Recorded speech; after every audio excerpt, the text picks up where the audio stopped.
The Galactic Federation was a sprawling, bureaucratic mess of a government, but it had one thing going for it. Its laws were absolute.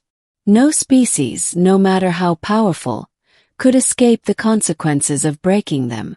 And one of the most ancient, most sacred laws was the touching of the sacred flesh. It was a law so old, so deeply ingrained in the fabric of galactic society, that most species had forgotten its origins. But they all knew the consequences. If one being touched another in a way deemed intimate by the Galactic Code, the two were bound by law to mate.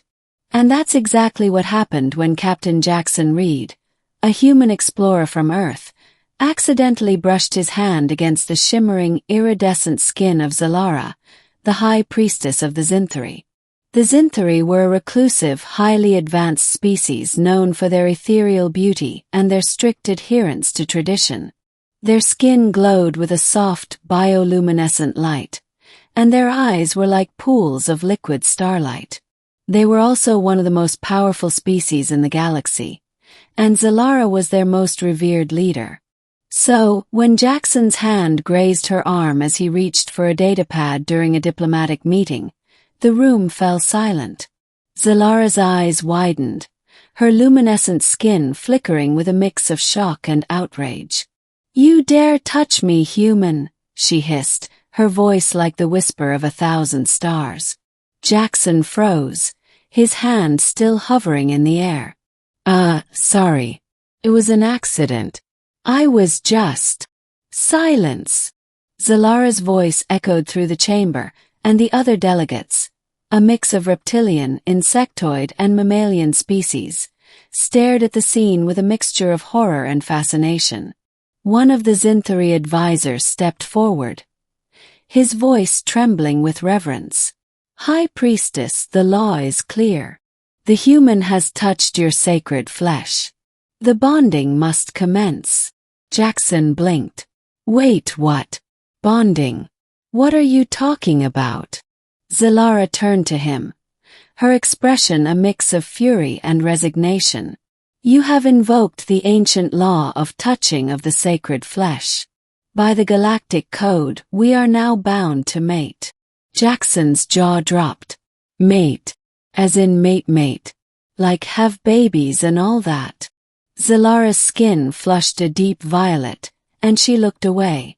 "Do not mock me, human. This is no laughing matter. The law is absolute." Jaxon ran a hand through his hair, trying to process what was happening. "Okay, hold on. Let's not jump to conclusions here. It was just a touch. Surely we can just..." "I don't know, forget about it." The Zynthari advisor shook his head. "The law is clear. The bonding must take place, or both of you will face exile from the Galactic Federation." Jaxon groaned. "Great. Just great. I come here to negotiate a trade agreement, and now I'm being forced into an interspecies marriage. This is not how I saw my day going." Zylara glared at him. "Do you think this is any easier for me? I am the High Priestess of the Zynthari. I cannot simply ignore the law." Jaxon sighed. "All right, fine. What do we have to do?" The bonding ceremony was a grand affair, held in the heart of the Zynthari capital. The city was a marvel of organic architecture, with towering spires that pulsed with light and streets that seemed to breathe. The air was filled with the scent of exotic flowers, and the sky was alive with swirling patterns of bioluminescent clouds. Jaxon stood at the center of a massive amphitheater, dressed in a ceremonial robe that felt uncomfortably tight. Zylara stood beside him, her skin glowing with a soft, golden light. She looked regal and ethereal, but Jaxon could see the tension in her posture. The ceremony itself was a blur of rituals and incantations, none of which Jaxon understood. He tried to follow along as best he could, but his mind kept wandering. "How the hell did I end up here?" he thought. "One minute I'm trying to broker a deal, and the next I'm marrying an alien priestess. This has to be some kind of cosmic joke." Finally, the ceremony reached its climax. The High Priest, a wizened Zynthari with skin like molten silver, stepped forward and placed a glowing crystal in Jaxon's hand. "By the power vested in me by the Galactic Federation, I now pronounce you bonded," the High Priest intoned. "May your union bring peace and prosperity to our peoples." Jaxon glanced at Zylara, who was staring straight ahead, her expression unreadable. Thanks," he said, unsure of what else to say. The crowd erupted into cheers, and Jaxon felt a wave of relief wash over him. At least it's over, he thought. But as he turned to leave, Zylara grabbed his arm. "Do not think this changes anything, human," she said, her voice low and dangerous. "This is a political arrangement, nothing more." Jaxon raised an eyebrow. "Trust me, I'm not exactly thrilled about this either. But hey, maybe we can make the best of it." Zylara's eyes narrowed. "Do not presume to know me, human. You are beneath me in every way." Jaxon smirked. "Well, you're stuck with me now, so you might as well get used to it." Over the next few weeks, Jaxon and Zylara were forced to spend time together as part of the bonding process. They attended diplomatic functions, hosted state dinners, and even went on a few cultural exchanges to learn more about each other's species. At first, their interactions were tense and awkward. Zylara was cold and aloof, while Jaxon tried to lighten the mood with his trademark humor. But as time went on, they began to see each other in a new light. Jaxon learned that Zylara was fiercely intelligent and deeply committed to her people. She had dedicated her life to preserving Zynthari traditions and ensuring their place in the galaxy. And despite her icy exterior, she had a dry wit that Jaxon found surprisingly endearing.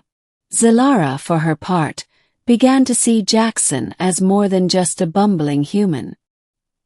He was resourceful, quick-thinking, and had a knack for solving problems in ways that defied convention.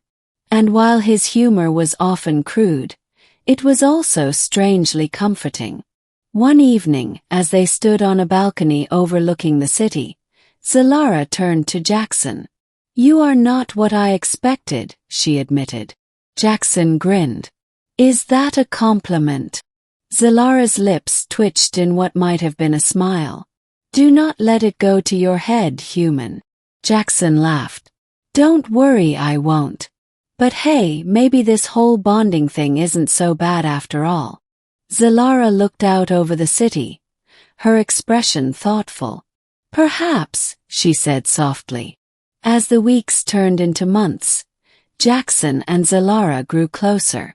They began to rely on each other, not just as political partners but as friends. And while their relationship was still far from perfect, they found a way to make it work. In the end, their union did bring peace and prosperity to their peoples.